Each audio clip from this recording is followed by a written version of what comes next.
ಮಾಡ್ತಾ ಇದೀಯಾ? ಅವರ ನಾವಂತೂ ಬಡವರದೀವಿ.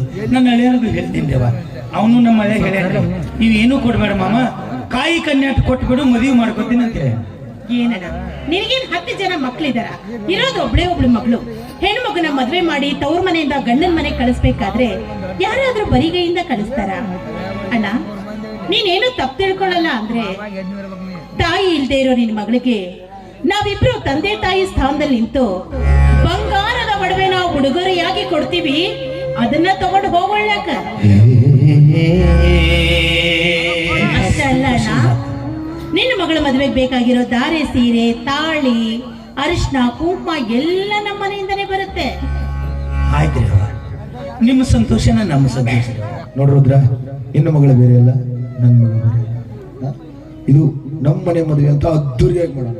ನಾವು ಬಗ್ಗೆನೋ ಕಾಳಜಿ ಮಾಡ್ಬೇಡಿ. ಆಯ್ತ್ರಿ ಅಪ್ಪ, ನೀವ್ ಹೆಂಗಂತೀರಿ ಹಂಗೆ. ಮದುವೆ ಖರ್ಚಿಗೆ ಸರ್ ಮದುವೆನ ಎಲ್ಲಿ ಇಟ್ಕೋಬೇಕಂತ ಮಾಡಿದ್ವಿ? ದೇವ್ರ ಗುಡಿ ಐತಲ್ರಿ ನಮ್ಮ ಮನೆ ಹತ್ರ, ಅದ ದೇವಸ್ಥಾನದೊಳಗ ಮದುವೆ. ಒಳ್ಳೇದಾಯ್ತು ಒಳ್ಳೇದಾಯ್ತು.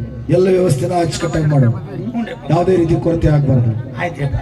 ಅಪ್ಪಾರ ಇನ್ನೊಂದು ವಿಷಯ ಮಾಡ್ತಿದ್ದೇನೆ. ಏನು?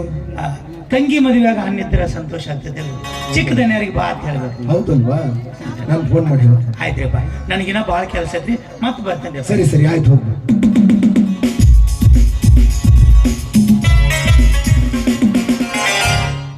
ಹೊರಟೆ ಬಿಟ್ಟ ಅವನು, ಏನೋ ಅರ್ಜೆಂಟ್ ಕೆಲಸ ಅಂದ್ರೆ.